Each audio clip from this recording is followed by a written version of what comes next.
Executive Board. KBC English Service. The Executive Board. Economic analysis, perspectives and debates on KBC English Service. KBC Nairobi. Wamoyi Masila sits in the executive room with experts and decision makers as they share their perspectives on the economy. Our executive is Wandia Gichuru, the co-founder and chief executive officer of Vivo Fashion Group, a retail fashion business that was started in the year 2011. The business currently runs 22 physical stores across Kenya and Rwanda, as well as a manufacturing facility where the majority of its products are made. Separately, Wandia co-founded Shop Zetu, a multi-brand e-commerce platform. Prior to starting Vivo, Wandia spent over 15 years as international development advisor and held positions with the UK government, the UN, and the World Bank. She is also a certified life coach and a business mentor. She is also passionate about transforming lives through job creation and supporting entrepreneurs. In the first part of the executive board, she speaks to our reporter, Austin Mirambo, about her journey in business. I started my business relatively late in life. I was already in my mid-40s. I had had quite a long career. I had worked for over 20 years. And that gave me a lot of discipline, a lot of understanding of project management, of processes, of writing project plans, things like that. So I think that helped. You could also start a business much earlier than me. And so for the last 12 years, the journey has really been very much around Vivo, around growing our offering, improving the offering, making our products more accessible. So we continue to invest in technology, we continue to invest online, but we also continue to open stores. It's amazing. No matter how many stores you open, you still find people coming. I believe we're still not yet at full capacity. We want to continue to grow and be in other parts of Kenya. Right now we have many stores in Nairobi, but we're also in Nakuru, in Eldoret, in Kisumu, in Athi River, in Mombasa. And I believe there's more places for us to go. For Vivo, the gap is that African women of color, we do not fit into the mold. We don't have the same body shapes and sizes as Asians or as Caucasians. So do the clothing that we wear, does it really fit us? Does it really complement us? And we realized that we could do better. I think for Shop Zetu, we also realized that there's a lot of fashion out there, but it's very difficult to find one place where you can go and find everything you need. So right now we host over 170 fashion brands, most of which are Kenyan or local brands, and we're really giving these brands visibility, helping people understand, what's available and what they can choose from. Now that you've talked about the opportunities that exist, what are those opportunities? So take Kenya alone, we're 50 million people. I believe everyone wakes up and gets dressed every day. And yet, very little, the numbers are not exact, but we believe less than 5% of what people wear is actually made in this part of the world. What is the fashion industry as a whole worth in Kenya? The numbers, you read the data, it tells you that it's anything between 2 to 6 billion shillings. That's the value of the industry as a whole. That includes new clothing as well as secondhand clothing. But imagine that amount of revenue is there on the table, is spent on fashion, and yet it's not really being fully optimized on by local actors. Comment on the current state of the fashion sector. It's still very small, the local fashion industry, compared to the overall opportunity. So there are a lot of people who trade in fashion, people who bring in fashion, import fashion from other countries, bring it here and then sell it. But when we talk about the local fashion industry, I'm very keen on seeing more producers, more people who design, manufacture, and sell their products in the region and beyond. What we also know is that a local brand will create anywhere between 6 to 8 times as many jobs as an international brand would do, because you have to think about it. Those products were designed somewhere else, they were produced somewhere else, the marketing is done somewhere else, and they just come to Kenya to sell. But when you make your products locally, you're hiring all these people who graduate. Every year we have thousands of graduates from fashion design universities, programs, colleges. Where are they going to work? And, starting their own businesses is definitely something they can do, but it takes time. You want them to have that opportunity to have experience first. This is the Executive Board. Economic analysis, perspectives, and debates on KBC English Service with Wamoyi Masila. The three-part interview of the Executive Board looks at the state challenges of a startup survival tactics and untapped investment opportunities in the fashion industry with Wandia Gichuru, the CEO of Vivo Activewear.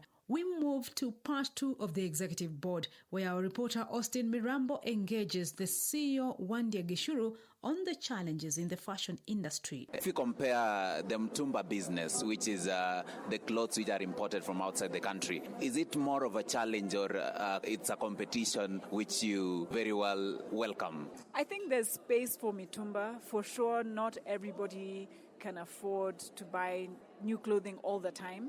However, I think there are things that are very difficult to do. For example, to really know how easily to access what you want. So although Mitumba has hundreds of thousands, if not millions of items, articles of clothing, how does somebody go online to search for a pair of black jeans, size 34, in this brand or whatever? It's very difficult. There is power in brands, and we must build our own local brands, African brands, Kenyan brands that speak directly to the consumer. So I'm not against Mitumba, but I think we must manage the volumes that come in so that there's opportunity for other people to get formal employment, create formal businesses where everyone can benefit. The government can get its taxes. The employees can get regular salaries where they can take a payslip to a bank and say, I need a loan on this. That is very difficult to do if you're a trader who just sells Mitumba on the side of the road. We want to see people grow even within their own income generation and what they're able to do with whatever they earn. In other words, you're saying that the government should regulate the importation of Mitumba clothes. I think all importation should be regulated. I'm not saying that it should be banned, but I'm saying it should be managed and regulated, and at the same time build the local industries so that at some point you will find nobody needs to buy Mitumba. People may choose if they wish, but it's not because they can't afford. I want to see a Kenya where nobody is forced to buy Mitumba because of not being able to afford new. You should be able to go walk into a store and buy your children that dress that they've been waiting for, or that thing that they saw online and they were influenced by somebody that they admire. We all deserve that. So Mitumba, let it be a choice, let it not be a necessity. We believe there's enough space for all of us. We're not even capturing 5% of what people are wearing. So for sure, we should support each other.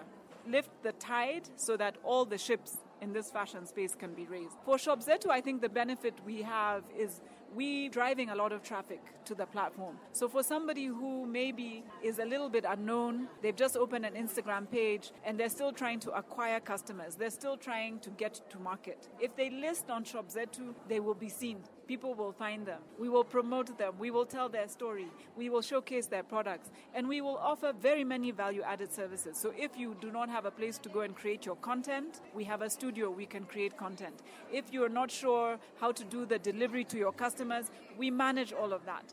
So really, it makes it very easy for a brand who wants to focus on designing their product and getting their product made. You've talked about only reaching 5% of the market. Do you look forward to reaching maybe a wider market in the future? I look forward to reaching a wider market, not only in Kenya, not only in East Africa, not only in Africa, but across the world, because our product is for women of color. You find in Kenya, that is all of us. But in parts of Europe, in parts of the US, in parts of Canada, in other places, they struggle with the same issues. We don't have to believe as Kenyans that we just wait for other brands to come from outside. We can also take our brands and take them to the world. So that's where we're going. Of course, reaching a wider market would mean it would come with some challenges. What are some of the challenges that the fashion industry is currently facing? One of the biggest challenges is access to our raw material, which is the fabric. So unfortunately, our policies in Kenya do not make it very easy to import fabric. Unlike Rwanda, for example, when you can demonstrate that you are producing clothing locally, you can get various tax omissions and rebates that allow you to bring fabric. You cannot all wear the same thing because it becomes uniform. We don't want to make uniforms. We want to make unique products. We want each brand to have its own unique look and feel, and be something different. But in order to do that, you have to have a very wide range of fabrics available. So I believe that is the biggest challenge. And if any government official is listening to this, I hope they will hear what I'm saying. Make it easy for the fashion industry to source fabric. You will not regret it. The amount of benefit and taxes you'll get, the amount of jobs that will be created, because there'll be no reason even to buy mitumba. You were talking about the challenges. Maybe I take you back a little bit on the geopolitical challenges, the war in Ukraine. Did it really affect the fashion industry? You know, I think on a global level, obviously these things matter. I mean, COVID was hard. COVID hit supply chains. It obviously affected people's movement. It affected spending power. It affected what people were prioritizing. I think at a macroeconomic level, I believe our country is still being impacted by the aftermath of COVID, having gone through an election process, and then we have all these things happening in the world. However, I would say that Kenyans are resilient. You will still see people out on the streets. You'll still see people buying. You'll still see people going to work. We're a very resilient people. Do you think the government is doing enough in terms of supporting fashion industry? I think the government can do a lot more. I think they need to look at this industry and really see the potential. The textile space and fashion goods in particular can really make a massive contribution, 10% of this economy. People wear clothes. Everyone likes fashion. I'm looking at you. You're very smart. You know what I'm saying? Yeah. So really, if we prioritize this and we understand what are the various things that need to be put in place to really turbocharge this industry, that would be the conversation I'd like to have. I believe the new government is still trying to understand everything. Yes, we look forward to having those conversations. This is the Executive Board. Economic analysis, perspectives and debates on KBC English Service with Wamoyi Masila.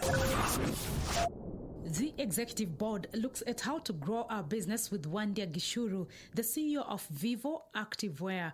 The three-part interview highlights the state and challenges of a startup, survival tactics, and untapped investment opportunities in the fashion industry. What are some of the untapped opportunities available in the fashion industry? The next and final part of the Executive Board addresses this question. Wandia Gichuru, the CEO of Vivo Activewear, is our executive. You can start a fashion business. Thanks to technology, thanks to the internet, you can actually start a fashion business with very little. You just need to have a good idea, some good designs. You need to know what about your product is going to be special or unique. So you have to have your value proposition very clear. Then you don't even need to have your own shop. You don't need to have your own tailors. There are companies that will produce for you. There are brands like platforms that will sell for you, will help you do the marketing. So you go slowly, start with what you have. In the days we started Vivo, we needed to open a shop. That's expensive. When you sign a lease, it's for 6 years. And every year the rent goes up. And then you have to pay salaries. And then you have to pay tax. So I think if you have that opportunity, you go for it. You don't have to start that big. You can actually start. I have seen brands starting from someone's sitting room. And when you look on Instagram and you see them, they look so mature, so amazing. Because that's the power of being able to do things online. There are those who are now listening to you right now and wondering, they don't have the capital to start the business. How do you advise them? You have to get the minimum amount. I promise you, even with 50,000 shillings or 100,000 shillings, if you want to open a shop, you're talking about 5 million. So really, we're saying for less than even what is 50,000 compared to 5 million? It's 1%. Whatever it is significantly less. Well, there are very few businesses that you do not need something. So be prepared to invest something, but it doesn't have to be a huge amount. You don't always have to go in looking for money. Sometimes you go in looking for capacity building, training, mentoring, and all that is helping you build your business. And the better your business plan is, the more likely you'll attract funding. So if you're struggling to raise money, keep working at your idea. Keep improving your business plan. And at some point, the money will come.